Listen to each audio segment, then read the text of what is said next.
This is Life Rewired, the brain injury podcast for survivors by survivors. And now your host, Rob and Ashley. Hi, I'm Rob, and this is Life Rewired.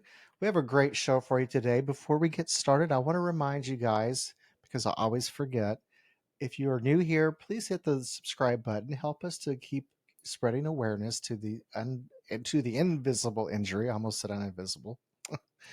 But that's very important that we do that so other survivors can see our programming. Today we have with us Donna O'Donnell Figursky. And hi, Donna. How are you doing today? Hi, Rob. I'm well. How are you? I'm doing fantastic.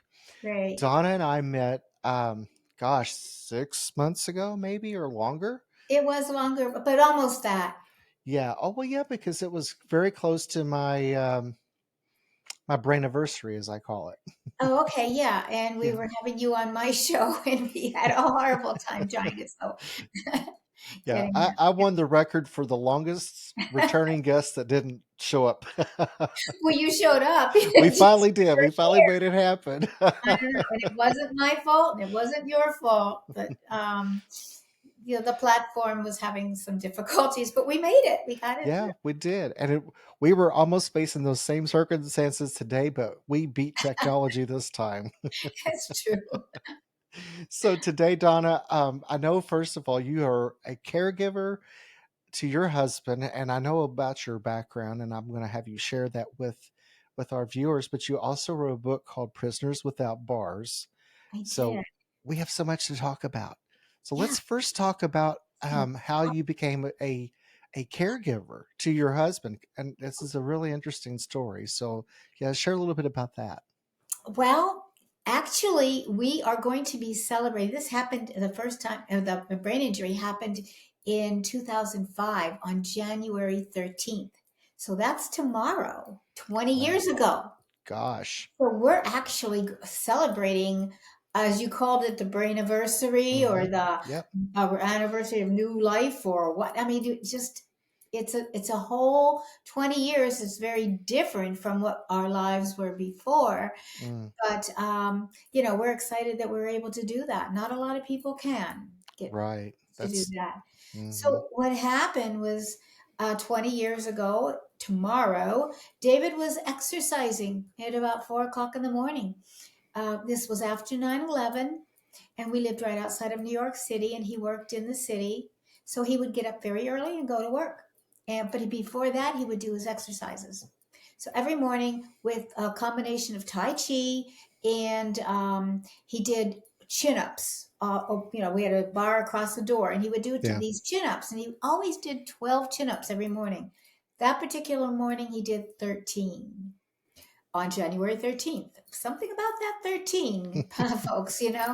But anyhow, he did 13, and he felt something pop in his head, and it turned out to be a subarachnoid hemorrhage.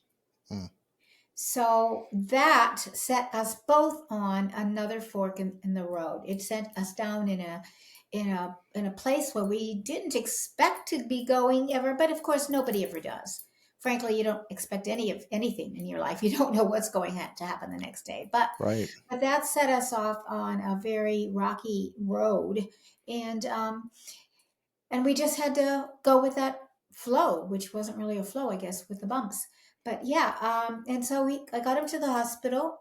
I met his neurosurgeon who came in and said, "Your husband's in very good health. He'll make a great organ donor." That's the way I met his neurosurgeon. Mm, And I'm thinking, no, no, no, you're not going to make it, he's not going to be an organ donor. You're supposed to save him. So, right. anyhow, that was the beginning of this long, long journey. And within 2 weeks, he had two more open brain surgeries. Oh, I guess they all have to be open brain, don't they? I don't know. I guess so. Right. But anyhow, yeah, so he had two more surgeries. He was not supposed to live through that first surgery, and they gave him only a 1 in 600 chance of living. And he made it Wow. through. And then he ended up with two more surgeries, and he had very little chance of living through those. But he's here today, and we're going to be celebrating with cake tomorrow. what a wonderful way to celebrate too. I mean, one in that many chances that your odds of winning the lottery were greater. I know. I think But so. you know what? You won the lottery though, because he is Yes. here with us, and that gave you so much more umph to say, we're gonna make a difference. We're gonna be a voice. Yeah. And that's what I love. And that's ties us right into your book. So Yeah. tell us how did you first say, I'm gonna write a book? It's really funny because we say I was going to be a voice, but I didn't know that at the time, obviously, and it took a good year for me even to realize that, that maybe I do have this. My intention was to write something for doctors' offices. You know how Mm. they have the diabetes brochures, Yeah, things like that. Well, they don't have any of that stuff they about don't. brain injury in doctors' offices. So I was like, oh, I have to do something like that. I was writing children's picture books, so I was a writer already.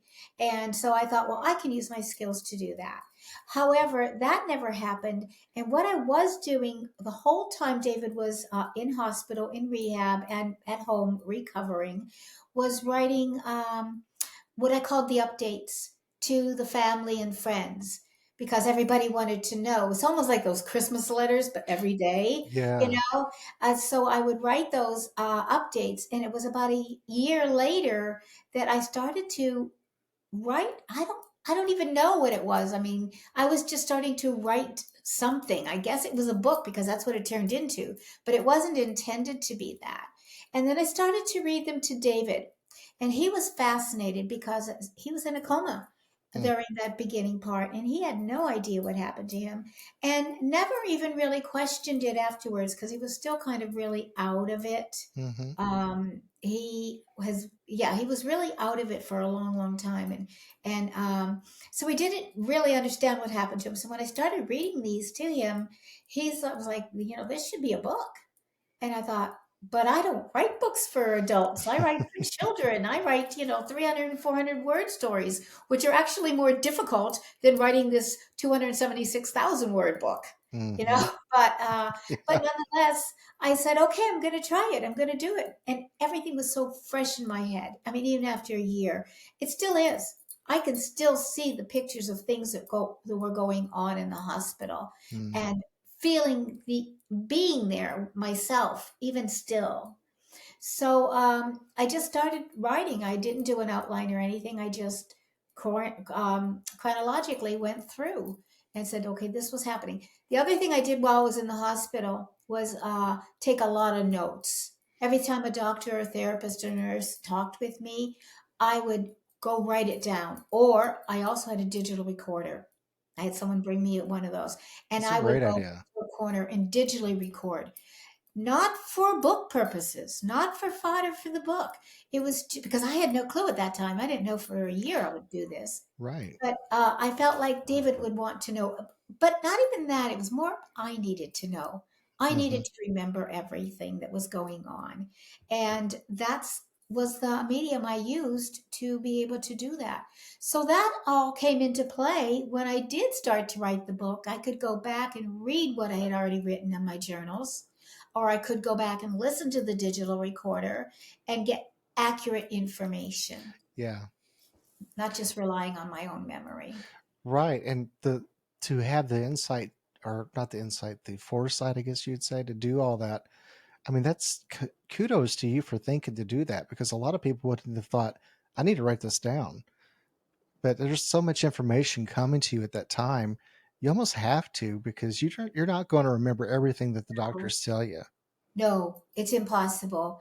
And I knew people would be asking me, Hmm. because we lived in right outside of New York, in New Jersey, and all of our relatives, the closest relative was 400 miles. They were all Wow. spread out over the United States. Yeah. And although everybody came on the initial event and Hmm. stayed about 4 days, then everybody disappears. They disperse back to their own lives because Yeah. obviously they must, but they're also interested in knowing what's going on with their son or their father or their brother, and so that's what prompted me to write the updates. And but I didn't do the recording or writing in the journals for any other purpose than Right. really that, my own stuff. So of course I had all those emails too. They were kind of crafted because I'm not going to send out a sloppy email. So they were Right. already crafted.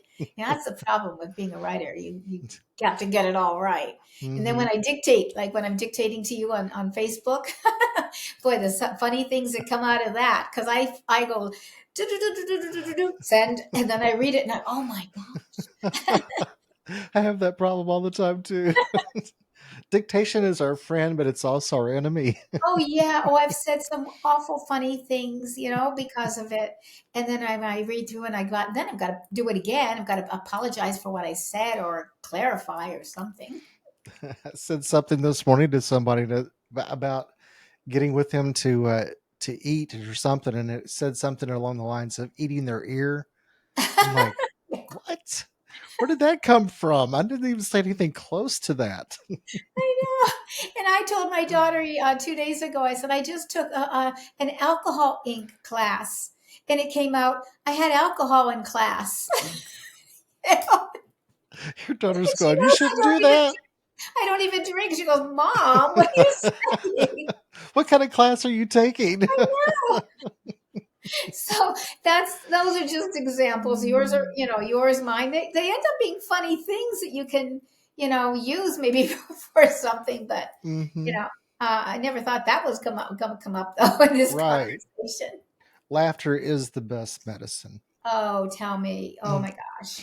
want to ask you, when David finally came out of his coma and everything was starting on his journey to recovery, how soon did he say, I want to know what happened and tell me the details? Was it immediately or? No, no, not at all. That's when I was writing that book and he started to listen to it. That was in 2006, I think around January. So it was a year. Mm, And that's when he was like, yeah, I'd keep writing this. I want to know more, because he was just so in the moment mm, of everything and everything, because David is very physically disabled. Okay. yeah. So, and even more so back then, when he Hmm. got out of the hospital, he was in a wheelchair. He couldn't move. He couldn't walk. He couldn't stand. Yeah. He can do those things now, but very difficult for him. It's Yeah. very difficult. And so but I mean, so he has some balance. And so he was focused on all of that kind of stuff. And I don't even think he thought anything. I'll tell you a funny story though. When he was in the hospital, and in rehab, mostly it would be happening in there, because in the hospital he was there for like 2 weeks, 3 weeks, 3 weeks, I guess, 3 weeks. And he thought, I think this is now, because I'm not sure he was thinking much of anything in the hospital. I mean, every time he'd come out of coma, they'd give him another brain injury. Yeah, I mean, Oh. brain injury surgery. And so then he would come out. So once he got into rehab, he was starting to come up to some other level. Mm, And he thought he was in the hospital for race car drivers. He wow. he was racing cars. He was racing Formula Ford Oh. in Connecticut, and well, all over the states, but in Connecticut, or the eastern states. Yeah. And so he thought that he had been in an accident, and he was in a hospital for rehab for race car drivers. Wow. And that came out much later. I didn't realize that till we started talking about it, probably a year later. Yeah. But so he really wasn't much aware of stuff until quite a ways down the line, Mm, so he wasn't asking about everything, and we were just focusing one moment at a time, just working on trying to get him balance his balance back, or working on his um standing, just like that. I put him in a corner in the house. Sounds terrible, doesn't it? I go to put him your in a corner. corner. Go to the corner, do that. And then I would straddle him, like hold my arms this way so that he would have the back walls to fall on if he was going to think. And then he'd try to stand and balance, and he had me to That's a great stabilize. idea. So we did that for a long time, just things like that. We were always focusing on how he could improve and get better. Mm. So yeah. It's amazing. Um, so has he actually read the whole book at this point, or is it something that he does not want to attempt? David was my, well, first of all, he was my first reader and my first editor. Oh, He, really? oh yeah, Well, yeah, awesome. yeah. He was my first editor. Now, since the book has been published, he has read it at least 13 times. Wow. It's probably more now. The last number I heard was 13 times. That's So awesome. not only did he edit it and know every word that was in that and dot every I that was crossed and every T that was dotted, and I say that on purpose, in case anybody's out there going, "Oh wow, she's really out of it." But so he knew that book inside out. So he does know his story. David was one of the first people to write an interview, which you also did, on surviving traumatic brain injury, Hmm. which is my blog. And he was one of the first people to write it, a interview there. I have a template with 20 questions, and anybody can go to my site to get the template questions and then send them to me, and I would be happy to put your story up. Yeah. We published that with pictures. And so, so he did that. And then when I started my radio show, he was one of the first people to talk about his injury on the radio show too. And that radio show is called Another Fork in the Road, on the Brain Injury Radio Network. Now, I'll tell you this, Rob, because it affects you too. Blog Talk Radio. I don't know whether you have heard that news, but they are going extinct for the Yeah. rest of of our lives. Yeah. So, but don't worry, the shows have been transferred over to a new medium, Oh, and so they will still be available. And I'm also making sure that I've downloaded all my shows so that I have access to them too. But good you are one idea. of the last people. You may have been the last. No, I think there's a panel person to be on Blog Talk Radio. Oh, wow. Yeah, they're shutting down in January 31st. Oh, and so let me tell you, all those problems that we had was stemming from that. Ah, Yeah, so I didn't know that at the time.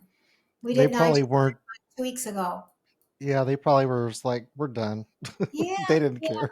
We We're were having done. also everybody, all the hosts were having a hard time with that. So anyhow, yeah. So I don't remember what the question was exactly on there, but I was telling you that David was, on all of those venues, and has been a very, he's been a voice for I love it. brain injury also. Yeah, I love that. So many of us sit back and don't want to do anything about it. We just accept the way it is. And that's why my passion came from. I didn't want to sit back and not Yeah, educate others about you don't have to be stuck here. You don't have to be alone. I mean, right. true, there are many that this is sadly the rest of their life, but a lot of people do get better, and some even go on to do great things. I mean, one of my friends is an attorney now. Really? Yeah. Yeah. So, I No. mean, you don't know what God has in store for us. Just because this is where we're at right now doesn't mean that's where we're going to stay. Exactly. Yeah. Exactly. You just have to keep that hope alive, keep your will alive, Hmm. and push forward on things, Just take chances. I think that's what it was. Because when Yeah. I started the being on the radio show, I was asked to be a host. I never hosted in my life. I never thought about radio shows. I never thought about any of this kind of stuff, but there was this opportunity, and two people from the station were pushing me to do this. And I said, okay, I'll just interview David and see what happens. 14 years later, no, 10 years later. I started in 14. So 10 years later, I'm still doing it and going to a new platform now, and that's also when the blog started, Surviving Traumatic Brain Injury blog, which won 3 awards already. So that's I working love too. it. So, but who would have known? Who I Right. would never have been in this field had David not had a brain injury. I would never have met the many wonderful people that I know because of it. We wouldn't be talking. I wouldn't have known you. There wouldn't have been any Right. chance to our paths to cross. So, I mean, I don't wish a brain injury on anybody to get into meeting new people like this, because I'm sure there will be people in another path. But you just make the best of it. You just Hmm. say, okay, this is what we have. This is our life, and we have to move forward and do what we can. And that's what we're doing. Yes. And just to kind of echo off of what you just said, I was talking to somebody yesterday about how, yes, this brain injury is a horrible thing. I don't wish on anyone, Yeah. but it's also been a blessing in a many, many ways. I wouldn't be doing a podcast. I have so many friends that I would not have had if I had never had a brain injury, you I know? know. It's crazy, So, huh? I mean, I have on the show, I get a lot of people will say that to me. I've had a brain injury and I'm a better person because of it. And I'm hmm, going, are you kidding? You know, yeah. I mean, how can you? They'll say I'm happier now than I was Hmm. before. And I was amazed when I was hearing things like that. But it started to crop up a lot where people would say that. And you have to understand that they're meaning it, they really are. They Hmm. like their life better for some reason. You know, Now, I don't know if this has anything to do with it or not, but this is just Rob's opinion, so full disclosure. But I feel like when I had my brain injury, the filter, it's gone. yeah, Zero. yeah. I am free to speak my mind. Now, it sometimes gets me in trouble. And I get sometimes I regret what I've said after someone explains to me that that was probably inappropriate. it. But I'm living my best life. And, sometimes when tragedy strikes and you have two roads you can go down. You can go down that road to say, this is it, I give up, Yeah, forget it, I'm gonna be bitter. Or you can say, you know what, I'm gonna fight like crazy and I'm gonna do the best I can to be the best version of my new self that I can possibly be. yeah, exactly. It's funny. David often says, because he's different. I feel that he's very different than he was before. There was this energy, this vibe that was always surrounding him, Hmm. and he would dash up the stairs after work, and then he'd go out and run and things like that. And now everything is slow down, and he's a different person. Now, I'll say to David, I miss both of them. I miss him. I miss the other guy. I really Yeah. do. But I like this new guy. So then I always say it's like I'm having an affair with this new guy. And David goes, he always says, well, if the old guy ever tries to come back, kick him out because he left. And this is the guy that's here now. And I think that's such a good attitude. It is. It is. It's like he's not mourning his old self, wanting to have, that life back all the time. He's embraced what he has now. Hmm. And I think we both do to a big extent. This is, I mean, it's life. It's what we have. It's day to day. I don't think about, oh, this is brain injury. This is, it's our life. We're just moving on in a Yeah. normal fashion, with it staring us in the face, but still, you don't have to let it put you down. Right. Just like if you had someone that had, no arms and no legs to sit in a chair, Exactly. eventually you get past to the point where you're going, well, you don't have arms and a leg. Right. Yeah, you accept what it is. You have to accept what it is because if you don't, you're never going to get to that next level. You're Yeah. always going to be stuck spinning the wheels. Well, you know what I did, Rob, when David first had this injury and he was home? I was back in school. Okay, so his injury was in January. He was in wheelchair and really in not very good shape. I mentioned his balance, but he also has ataxia, so his right hand is all over the place. He Yeah. has no control over it. So if someone comes to shake his hand, he'll hold his hand and then shake. Okay, so that's what he does. Okay. Now, because of the disability and people, I would see people look at him and be afraid of him because he looks different. His face is a little distorted. His walking is bad. Just a lot of different things put together. Yeah. And people like waiters in restaurants look at him and they're afraid of him. They're because they don't know. Yeah. So I decided that it was time for me to take David to my classroom. I taught first grade. And I checked with my principal and I said, I want to bring David in. I explained the whole situation. She had seen him anyhow. But and she said, yeah. So I explained it to my 6 year olds, all the 27 6 year olds I had, and, said that he's going to come in a wheelchair. He can't walk. His hands all up, blah, blah, blah, all this stuff. And because I wanted to sensitize the kids, I wanted them to meet somebody that was disabled, not just see them on the street and stare because they don't know what it is. Mm-hmm. So I did. I brought David in. He was very happy to come to my class. He always came to my class anyhow, but so not like that. So I brought him in, and the kids were, as expected, scared. They'd sit back and their eyes are big and they're looking at him. And we got all the kids in a circle around him and he sat there in his wheelchair and we were talking and everything. And they're warming up to him now because he's a person. He's just a person. Mm-hmm. Don't tell him I said that. He's just a person, so, and so at the end of the whole period, we asked if anyone wants to shake his hand goodbye. And they were all like, oh, I don't think so, But then one brave soul, and I don't remember if it was a boy or girl, went up to him and said, I do, and put out his hand and shook his hand. Oh, So every child in that room shook his hand before he left.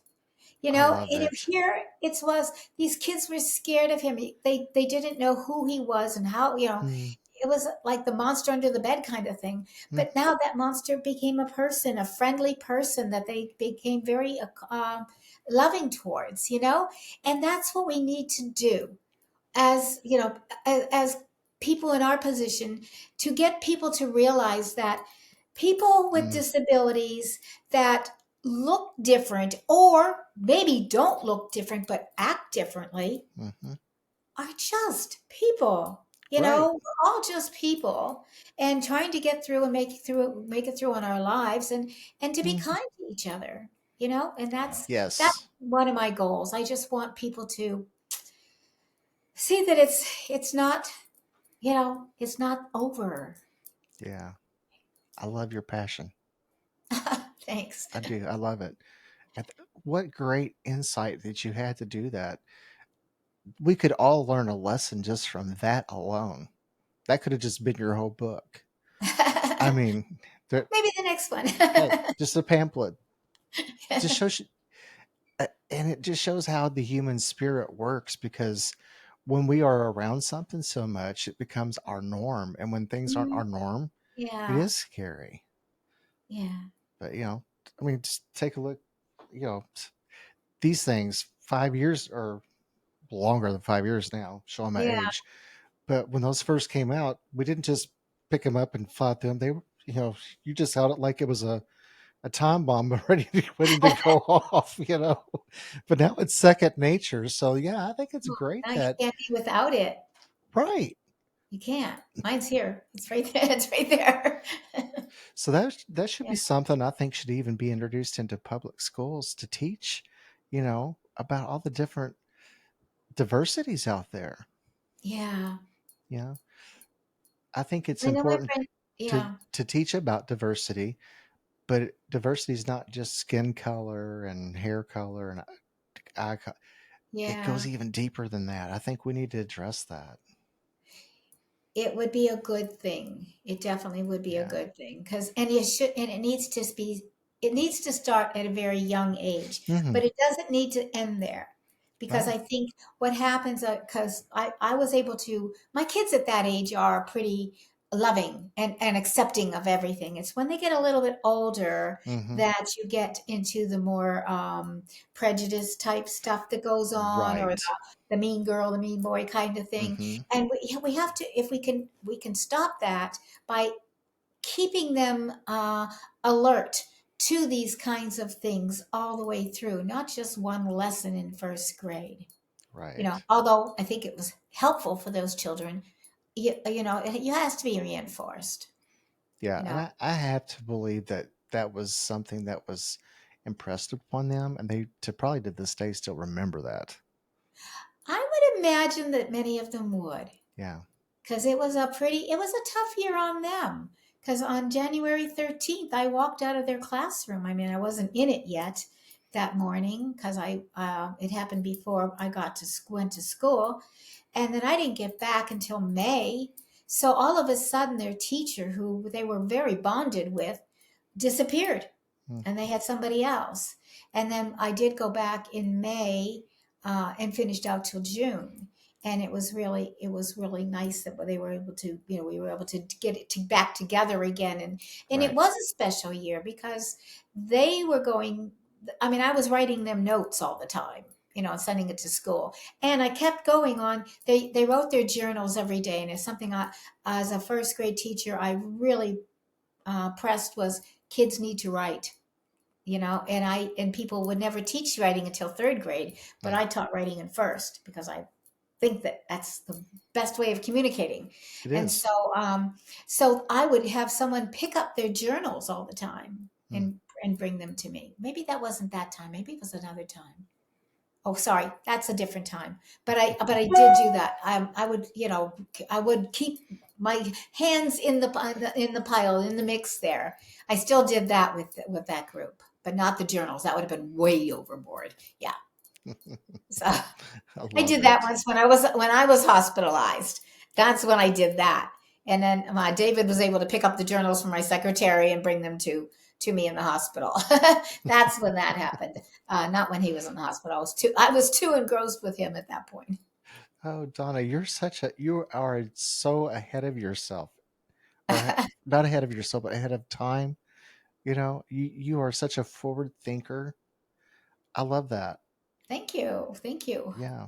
Now, have you always been like that to have the insight to do things that haven't been done yet? Oh yeah. Yeah. That was like, especially the writing thing, I was like, oh, and my class, well, the way I ran my classroom too was really out of the way. I would tell my principals, come in anytime, but expect chaos. I said, but it's organized chaos. I know what's happening in every one of those pods that are working together. And I said, and I challenge you to ask any one of these kids what they're doing and why they're doing it, and they can. So yeah, yeah, I was a little out there. I was always doing Yeah. things. Well, you think outside the box. I do. I Yeah. definitely do. I wouldn't have said that several years ago. I wouldn't have understood it so much. Hmm. But now with everything that I'm doing, I do know that I do know that about me now. So Yeah. yeah, it's, it's a good way to be, It makes your life more creative and more It exciting. is. I agree. And think of all the great things that we've got nowadays because of people that did think outside the box. Uh, Just yeah. because you do something the same way all your life doesn't mean that there's not a better way to do it or a more correct way to do it, I guess I could Or a say. more fun way to do it. Yeah. If It's got to be fun. It's got to be fun. yeah. That's the key word. Yeah. If it's not fun, people aren't going to do it very long. Exactly. Yeah. And if it's not fun, I'm not going to do it either. Right. So Is it's that got the to be fun truth? for me. Also, before we wrap up today, I do want to thank you because Donna read my book that I just wrote before we actually came out and published it because I wanted someone who was able to be critical, and who can be more critical than a teacher? I mean, come on. But someone who knew the field, and I couldn't think of a better person to read it than Donna. Oh, thank And you. yeah, thank you, Donna. So, and Thank then I had her write the foreword on the back of my book, and it's right there. So Thank you so much for doing that for me. I very, very much appreciate it. Oh, you are so welcome. I really enjoyed that whole process of reading your book, getting to know your story and the backstory too. It wasn't just the brain injury, it was all the backstory Hmm. of how things happened to you to make who you are, Yeah. you know. And so I really enjoyed it, and I am honored that you asked me to be on there. I'm so excited. I've told everybody. It's a good way of advertising your book, right? Put somebody Yeah. else on it, and they're going to tell everybody too. Hey, didn't even think about that. Yeah, well, it works. I just wanted you on the book because I mean, you went above and beyond. A lot of people would have just said, eh, but you were like, sure, send it on. I'll read it for you. And then No, after you read it, I was like, I really want your review. no, I was really happy to do it, and very, very glad that you asked me. Yeah. Really. Thank you. So, how do we get Prisoners Without Bars? Where's the best place for people to find this? If you go to Amazon and put in prisoners on Figursky, that's how I do it constantly. It's easiest because there are a couple other books with prisoners. Mm, But if you, or just go to Amazon and put Prisoners Without Bars, A Caregiver's Tale. You need the whole title most of the time. yeah. But that's why I say if you just go to Amazon and put in prisoners and Figursky, that'll get you there. Yeah. The keywords will get you where you're Yeah. going. And if you Google me on Google, then you'll find more than you ever want to know about me. And because I've got a lot of other things written, not just the book, but a lot of articles, and Hmm. I'm involved in anthologies with caregiving, the Brain Injury Association of America. So Hmm. BIAUSA.org. I have got some things there. But I mean, so if you just Google my name, take a snapshot of that name right there. And then you can find out lots of things about brain injury. So Yeah. yeah, thank you for that. Amazing. So amazing. And then you were alluding to a new platform for your radio show. Is that something you can announce yet, or is that still a I work in progress? can. It's really kind of, we're just in the learning process. Okay. So we just finished out the year, and I have a show coming up next Sunday. I don't even know whether I can have anything ready by then because I have to learn the platform. But we're going to be on Spreaker, Spreaker. Okay. So my shows will be done on another platform, uploaded to Spreaker, and then they will be divvied out to YouTube and things like that. So Okay. anybody who wants to see or hear any of my shows, just type in Another Fork in the Road. Also put Frigursky, because there is another fork in the road out there, and they're a singing group, a music group, Oh, and really? that's not me because you don't want to hear me sing. So, uh, although I'd like to add that to my repertoire, but it doesn't work. So, Well, Donna, I'll tell you what, once you have all that information, if you could email me the links, and then that way I can put it in the YouTube description. So anybody watching this can just simply go into the description and we'll have links that you can click on that will go to any project that Donna has going on. okay, then it would be too many. I'll be selective, Rob. We'll have to do 7 more shows. I'll be, I'll be selective. Well, it's been a pleasure talking with you today, Donna, and it's taken too long for this to happen, and I'm very sorry that it's taken this long, but It's okay. it We worked it finally out. happened. Yeah, yay. So, yeah, And so thank you let me so just say much. too, people go over to Another Fork in the Road and click on Rob Bau's show because you'll learn a lot more about him over there too. Yeah. Yeah. Well, we talked forever, didn't we? Probably could go on and on and on, but I we think better we possibly stop. could. I really do. It's such a great time when you can talk to somebody who understands you and who has the same values, and it's we just are like old friends. So, Yeah, we're let's keep it new that old friends. way. When I get on my new platform, we'll come on and talk about your new book. Sure, I would Okay? love that. Yeah, great. So before we go, don't forget to like, subscribe, and share. Let's get the word out, people. And if you want to order the new book, just real quickly, this is what it looks like. It's called My Life Rewired. um, go to myliferewired.com. The publisher did an awesome job to marry both um, the book as well as the podcast together. So we're going to have, and you're hearing this first too, probably, Donna, on the new website. We're going to have all of our episodes of Life Rewired on there. And we're going to have a filter where you can type in keywords, like, say, if you want to hear any um, interview we've ever done with an author, you just type in author, and then all of Huh? the authors we've spoken to will be on there. It's really cool. So check that out, guys. Cannot wait to have it finished, but check it out. So me and my co-host, my cat, who just showed up off camera, I got my dog right next to me trying to poke his nose in. she's ready for a nap and wants me to come lay down with her, but take your time. So anyway, it's been a pleasure talking with you, Donna. We will see you guys next week. Don't forget to like and subscribe, and we'll see you then. Bye bye. Thanks so much, Rob. I really appreciate being on. Thank Bye. you.